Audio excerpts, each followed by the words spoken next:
Big changes coming to the education system. President-elect Donald Trump has outlined a comprehensive education agenda aimed at restructuring the U.S. education system. He nominated Linda McMahon, former WWE executive and head of the Small Business Administration, to lead the Department of Education, aligning with his vision of educational reform. But he says he plans to abolish the Department of Education. He says he plans to dismantle the Federal Department of Education, transferring control over education to individual states. Trump aims to decrease federal involvement in education, granting more autonomy to states and local authorities in decision-making processes.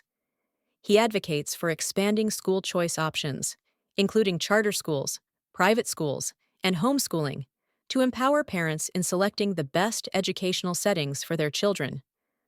Trump advocates for a federal tax credit program to support school vouchers, enabling parents to use public funds for private or charter school tuition.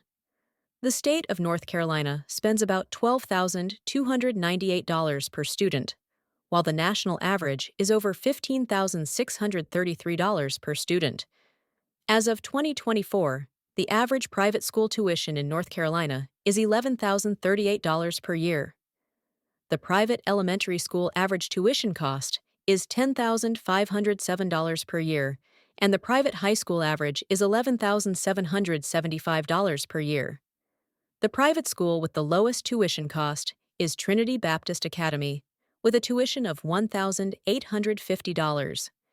He supports implementing merit-based pay for teachers and eliminating tenure to enhance accountability and performance in the education system.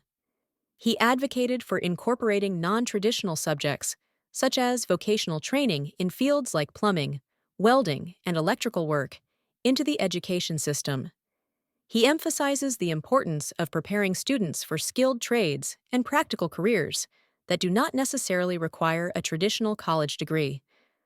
Trump has expressed strong support for expanding apprenticeship programs as a way to bridge the gap between education and employment.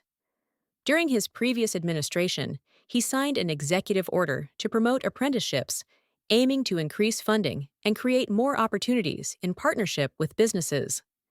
His focus on these programs is tied to reducing student debt and providing pathways to well-paying jobs in growing industries without requiring four-year degrees.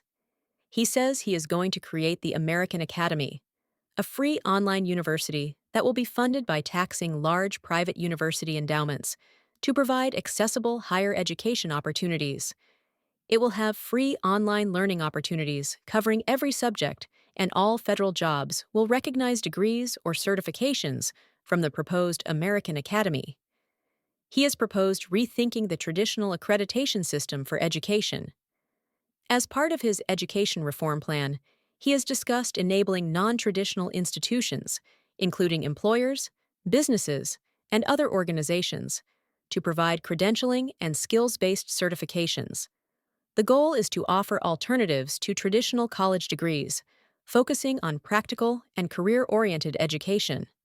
This approach is part of his broader effort to emphasize workforce readiness and reduce reliance on what he views as an overly expensive and ineffective traditional higher education system. By expanding accreditation to innovative programs and online platforms, Trump aims to make education more accessible and aligned with modern economic needs. How should homeschoolers feel about all these changes coming to public school, and will it affect homeschoolers positively or negatively? Homeschoolers would benefit from greater access to resources, recognition of non-traditional credentials, and expanded subject offerings. However, they may need to navigate potential regulatory changes or shifts in how homeschooling is defined and supported. For example, if students are required to pass a test in order to get the vouchers, this could cause issues for some. There are many homeschool families who reject government funding because they feel it could lead to more government control over how they run their homeschool. Families who value educational independence will likely continue to monitor these developments to ensure their flexibility and freedoms remain protected. It will be interesting to see how the next 4 years will change the educational landscape. As parents, we are always ready to do whatever is best for our children, with or without the government's involvement.